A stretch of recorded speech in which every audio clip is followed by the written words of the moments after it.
दोस्तों आज मैं वीडियो लेके आई हूँ देवउठनी एकादशी के बारे में। देवउठनी एकादशी विष्णु भगवान का दिन होता है और ये साल भर की सबसे बड़ी एकादशी होती है।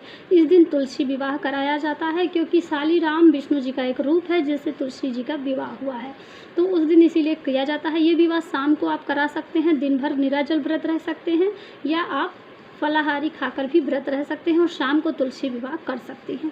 ठीक है, तो चलिए मैं आज ये वीडियो लेकर आई हूँ कि सिंपल तरीके से बहुत कम बजट में कम सामान में आप तुलसी विवाह कैसे कराइए। अगर आपको तुलसी में कोई मंत्र जाप नहीं पता, कोई पूजा विधि नहीं पता, तो आप सिंपल तरीका मैं बताऊँगी जिससे आप विवाह करा सकती हैं। विवाह कराने से सौभाग्य समृद्धि की बढ़ोतरी होती है।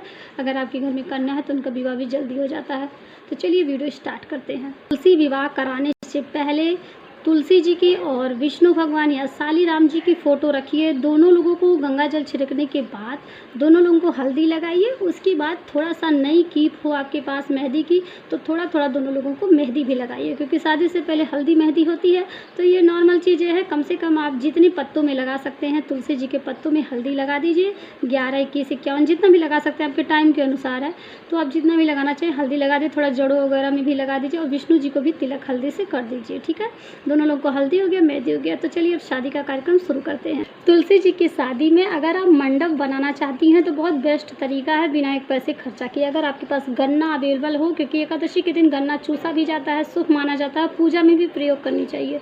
तो 4 गन्ने हैं तो चारों गन्ने को इस तरह से करके आप ऊपर से कपड़ा ओढ़ा के अच्छा सा मंडप बना सकते हैं। उस मंडप के नीचे विष्णु जी को और तुलसी मैया का छोटा अगर गमला है तो रख सकती हैं। अगर तुलसी जी बड़ी हैं तो आप सिर्फ विष्णु जी को उस मंडप में रख सकते हैं। ठीक है, तो इस तरह से भी आप मंडप बना सकते हैं आपके अनुसार। अगर आप मंडप नहीं बना सकते तो कोई बात नहीं है, सिर्फ आप फूलों से ही थोड़ा थोड़ा से सजा दीजिए, रंगोली वगैरह बना दीजिए। इसका विवाह बहुत सरल तरीके से बताने जा रही हूँ मैं।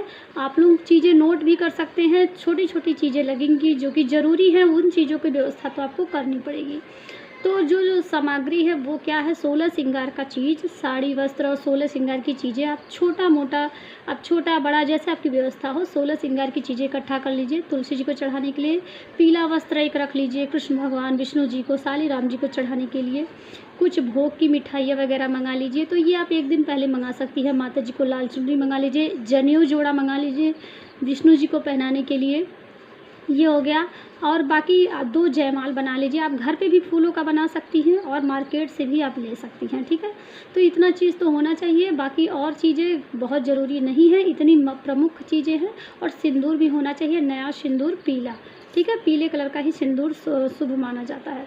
तो सारी चीज़ें हो गई। आप तुलसी जी का गमला में रख लीजिए। नई तुलसी से भी विवाह करा सकती हैं और पुरानी तुलसी जी से भी। ठीक है, और अगर आप तुलसी जी की विदाई करनी चाहती हैं तो आप नया तुलसी का गमला में रख लीजिए। शादी करवाने के बाद उस तुलसी जी की सुबह में विदाई कर दीजिए, किसी को दे भी सकती हैं या तो अपने घर भी रख सकती हैं, बहुत सारे विकल्प हैं आपके पास।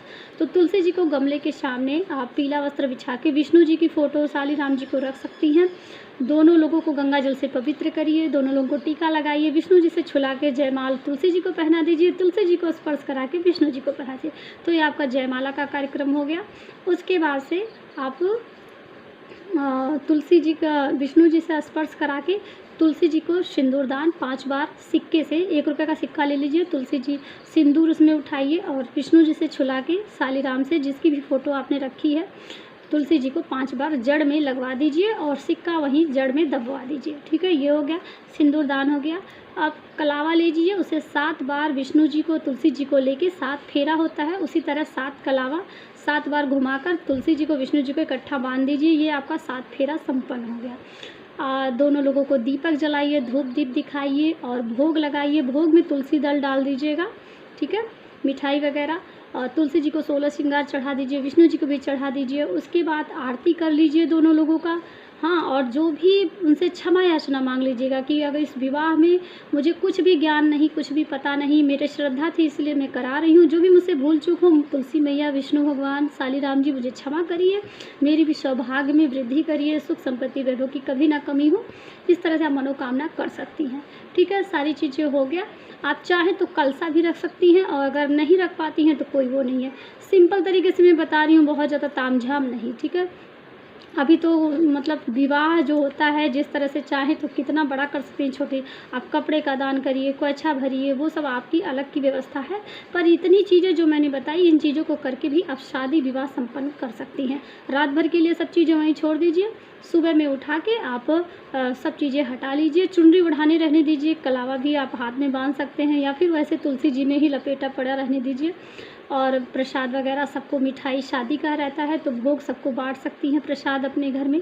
हाँ, पूजा करने से पहले आप खुद भी अच्छे से रेडी हो जाइए, नए वस्त्र पहन के सज धज के तैयार हो जाइए, क्योंकि आपको शादी करवाना है तो लगना चाहिए कि आपने शादी करवाई है। ठीक है, विष्णु जी और तुलसी मैया को दक्षिणा भी दीजिएगा आप शादी के टाइम पे, कन्यादान के समय में। तो ये सब करिए। सुबह में तुलसी जी को आप किसी को दे भी सकती हैं, अपने घर भी रख सकती हैं, और विष्णु जी की जहाँ फ़ोटो आप रखती हैं वहाँ उठा के रख भी सकती हैं। तो इस तरह से आप सिंपल तरीके से शादी करवा सकती हैं। तुलसी जी को आप जल मत दीजिएगा तुलसी विवाह के समय में, क्योंकि देवउठनी एकादशी के दिन तुलसी मैया निर्जला व्रत रखती हैं। तो आप विवाह के समय में जल उनको बिल्कुल मत चढ़ाइएगा। आप कच्चा दूध चढ़ा सकती हैं और गंगा जल से बस ऊपर से ऐसे पवित्र कर सकती हैं, छिड़काव कर सकती हैं, बाकी आप जड़ में उनको जल मत दीजिएगा। तो ये सारी चीज़ों का ध्यान रखिएगा आप। तो चलिए दोस्तों, और अक्षत का भी इस्तेमाल मत कीजिए। जो चावल का अक्षत होता है वो भी विवाह में आप इस्तेमाल मत कीजिएगा, क्योंकि एकादशी के दिन चावल का इस्तेमाल नहीं होता है। तो आप किसी भी पूजा में, पूरे पूजा में चावल का इस्तेमाल मत कीजिएगा। फूलों से ही सब्जी, कलसा भी रखती हैं तो नीचे फूल रख के ऊपर से कलसा रख दीजिएगा। तो सिंपल तरीका हो गया आपके पूजा का, बहुत कम बजट में बस 16 सिंगार की चीज़ें और छोटी मोटी चीज़ें चाहिए।